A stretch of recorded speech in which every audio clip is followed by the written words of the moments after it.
मध्य प्रदेश में एमबीबीएस छात्रों के पाठ्यक्रम में केबी हेडगेवार, स्वामी विवेकानंद, डॉक्टर भीमराव अंबेडकर, दीनदयाल उपाध्याय, महर्षि चरक, ऋषि सुश्रुत जैसी हस्तियों के बारे में पढ़ाए जाने की घोषणा को लेकर मचा बवाल थमने का नाम नहीं ले रहा है। विपक्षी नेता जहां इसे विचारधारा थोपना बता रहे हैं, तो वहीं सरकार इन्हें आदर्श के रूप में पढ़ाने की बात कर रही है। आइए इस वीडियो के माध्यम से जानते हैं पूरा मसला, साथ ही ये जानने का प्रयास करते हैं कि उक्त हस्तियों का चिकित्सा या मेडिकल की फील्ड से क्या वास्ता रहा है। नमस्कार, मैं कृष्णा शुक्ला और आप देख रहे हैं एजुकेशन रिपोर्टर्स।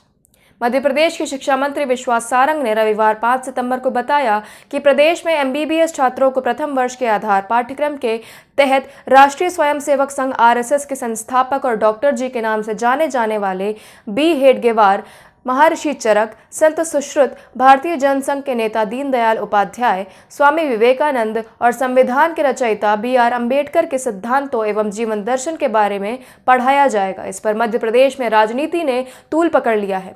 प्रदेश के मुख्य विपक्षी दल कांग्रेस ने सत्तासीन भाजपा पर आरोप लगाया कि वह जनसंघ व आरएसएस के संस्थापकों के सिद्धांतों एवं उनके जीवन दर्शन के बारे में एमबीबीएस छात्रों को पढ़ाकर अपनी विचारधारा के लोगों पर थोपना चाहती है, जबकि भाजपा ने कांग्रेस पर इतिहास को मिटाने और दबाने का काम करने का आरोप लगाते हुए कहा कि देश और समाज के लिए जो आदर्श है उनके बारे में सभी को जानने की जरूरत है। शिक्षा मंत्री का कहना है कि इस पहल का उद्देश्य एमबीबीएस के छात्रों को सामाजिक और नैतिक मूल्य सिखाना है। मंत्री ने कहा कि एमबीबीएस प्रथम वर्ष के छात्र आयुर्वेद के जनक महर्षि चरक और शल्य चिकित्सा के जनक के रूप में जाने जाने वाले भारत के महान चिकित्सा शास्त्री ऋषि सुश्रुत के बारे में भी पढ़ेंगे। आइए जानते हैं पाठ्यक्रम में शामिल होने वाले इन हस्तियों का चिकित्सा से क्या नाता रहा है। सबसे पहले बात करते हैं केबी हेडगेवार यानी केशव बलिराम हेडगेवार की। इन्होंने अपनी पढ़ाई कलकत्ता मेडिकल कॉलेज से पूरी की और फिजिशियन या चिकित्सक के रूप में काम करना शुरू किया। फिर ये राजनीतिक हस्ती और चिकित्सक के तौर पर जाने गए। लोग प्यार से इन्हें डॉक्टर जी भी कहकर बुलाते थे। साथ ही इन्होंने राष्ट्रीय स्वयंसेवक संघ यानी आरएसएस की भी स्थापना की है। महर्षि चरक आयुर्वेद विशारद के नाम से भी प्रसिद्ध है।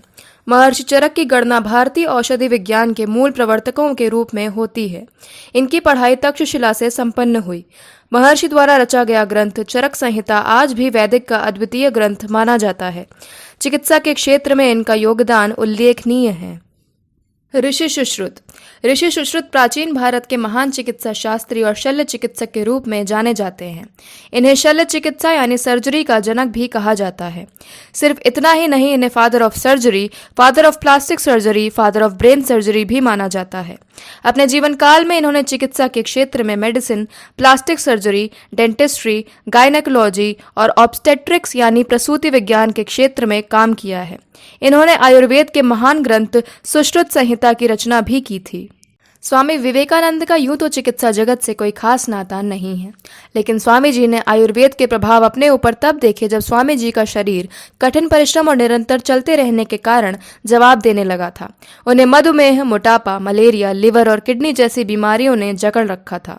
तब अपने साधु मित्रों और गुरु भाइयों की सलाह पर स्वामी जी ने आयुर्वेदिक उपचार लेना शुरू किया और 2 महीने के अंदर उनके स्वास्थ्य में काफी सुधार आया।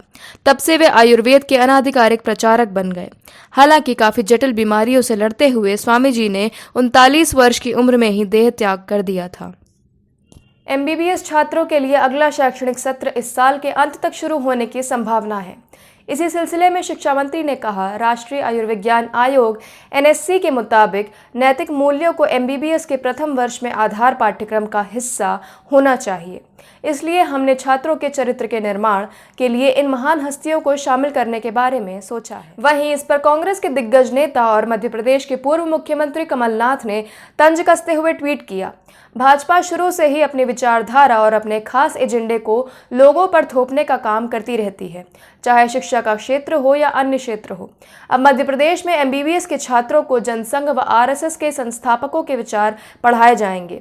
उन्होंने कहा कि इसके पूर्व आज़ादी के अमृत महोत्सव की सामग्री में भी इसी प्रकार अपनी विचारधारा के लोगों को शामिल करने का काम भाजपा ने किया है।